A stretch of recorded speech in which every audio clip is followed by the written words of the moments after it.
What is going on, my fourth grade friends? It's around that time of the year again. We're going to be talking about Dia de los Muertos. So here we have a calaveras or a sugar skull. This is what we're looking for our end product. This is what we're trying to get to. Couple things that we're focusing on in this. Balance. Making sure we have the same thing on both sides. Unity. So unity is when everything's working together like a unit, like a team. The way that we're going to create unity on this is we're going to limit our number of colors. So I've got 1, 2, 3, 4, 5 colors. So we're going to work with 5 colors in this. So you got to plan ahead a little bit as you go. But before we get talking about color, we need a drawing. So we need to talk about what we got to do to get from a blank piece of paper up to this. So we're going to use a stencil for the skull shape because it's just easier, it's faster. I don't want to stress it out over the shape of the skull. If we're going to stress out over anything, I want it to be over the amazing designs that you're going to create. So we trace around this. Remember my rule for stencils, while you're tracing, you're not allowed to touch an eraser, because that means you're making somebody else wait longer than they need to. So get all the way around it, and then if you need to go back and fix something, you can. So right now we've got a basic skull shape, but we need to add these eye sockets, these other things. So I brought a friend with me today. I brought my friend Yorick. This is my good friend Yorick. He's seen better days, but he's going to help us because we're going to take a look at some things here. So I'm going to turn him around this way.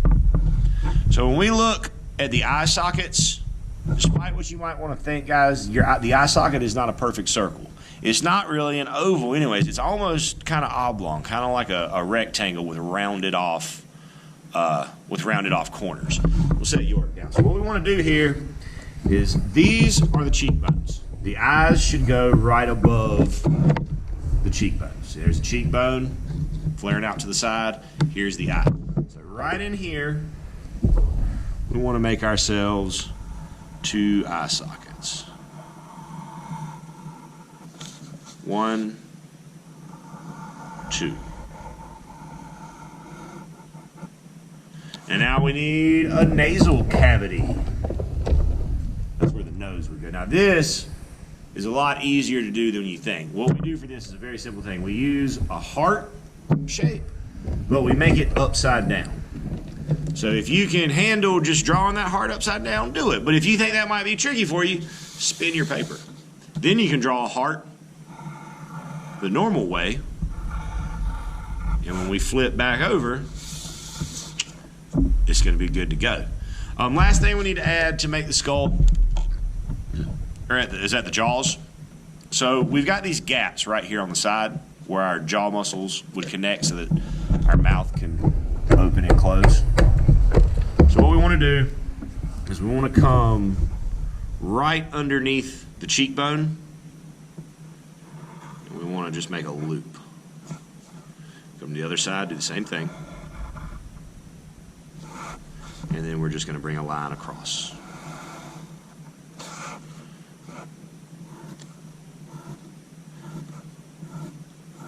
Now, this is going to have more teeth than a normal human skull should have. That's okay. I'm not going to stress myself out over that because, again, we've got more important things to worry about.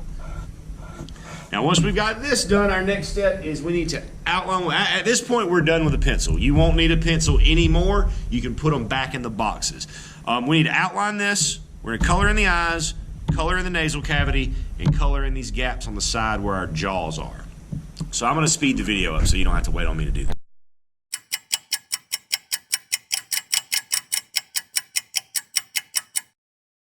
All right, back in real time. I got everything outlined. If you'll notice, guys, I missed my lines a little bit in a couple places, but you know what I'm not going to do about that?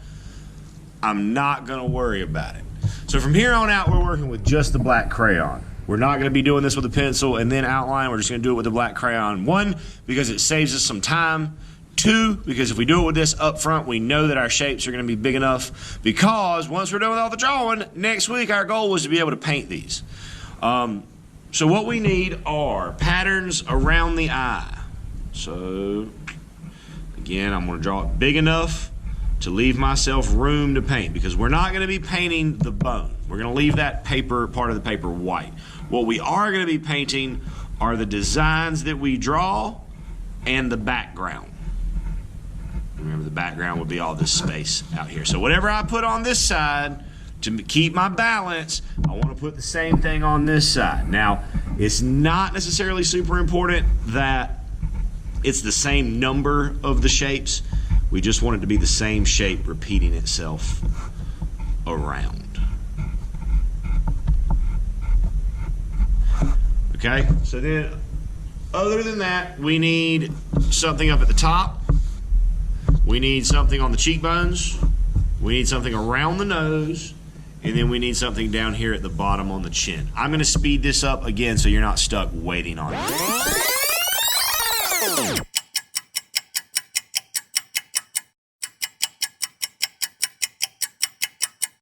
All right, so once we're at this point, we're done with day one. This piece is ready to go into paint.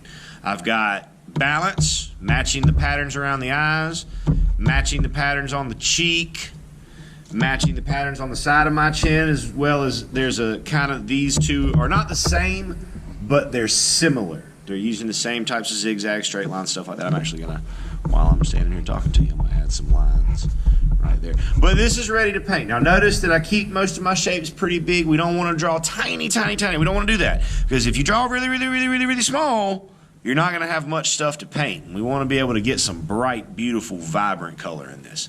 Until next time, guys, happy arting.